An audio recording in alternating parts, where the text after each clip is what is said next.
জেলা জজ সার্ভিসে কত লোকবল ব্রাহ্মণবাড়িয়ার ছেলেপেলে চাকরি করে। আমি এর সুষ্ঠু তদন্ত আসিফ নজরুল স্যারের কাছে চাচ্ছি। আর একটা বিষয় যে ব্রাহ্মণবাড়িয়ার শুধু ছেলেদের চাকরি হবে, আমাদের কি বাকি 63 জেলার ছেলেরা মেধাবী না? মেধাবী কি ওরাই একাই? আমরা কি মেধাবী না?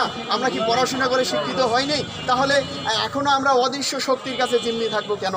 আমরা চাই ঊর্ধ্বতম কর্তৃপক্ষের কাছে দৃষ্টি আকর্ষণ করছি। তারা জেগে জেগে ঘুমায়, কিন্তু তাদের ঘুম ভাঙে না। আপনি যদি জেগে জেগে ঘুমান, আপনার ঘুম আরও কবে ভাঙবে?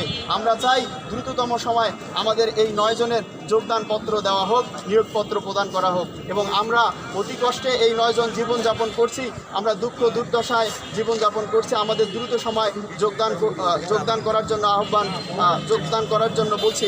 আরেকটা বিষয় হচ্ছে, আমরা বলবো রাষ্ট্রের কাছে আমাদের দাবি এই হচ্ছে 9 জনকে দ্রুততম সময় যোগদান করে 2.5 বছর থেকে আমাদের বসিয়ে রেখেছে। 2.5 বছরের বেতন ভাতা বোনাস সহ অন্য সুযোগ সুবিধা প্রদান করতে হবে।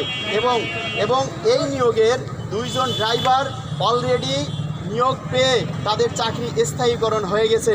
আর আমরা 9 জন আটকে আছে, আমরা ব্রাহ্মণবাড়িয়ার না বলে। আজকে যদি আমরা ব্রাহ্মণবাড়িয়ার হয়ে যেতাম, তাহলে আমাদের চাকরি এতদিনে হয়ে যেত, আমাদের স্থগিত আর হতো না। আর আমরা এই 9 জনের সবারই বয়সসীমা অতিক্রম করেছে, আমাদের কারো চাকরির বয়স নেই। আমরা আসিফ নজরুল স্যারের দৃষ্টি আকর্ষণ করছি এবং তাকে সুষ্ঠু তদন্তের মাধ্যমে আমাদের অতিবিলম্বে আমাদের এই 9 জনকে যোগদান করার সুযোগ করে দেওয়ার জন্য বিশেষভাবে অনুরোধ জানাচ্ছি। আমার নাম হচ্ছে মোহাম্মদ হাবিবুর রহমান, আমার বাবার নাম মোহাম্মদ আজহার আলী, আমার বাসা হচ্ছে রংপুরের, আমি সদরের ছেলে।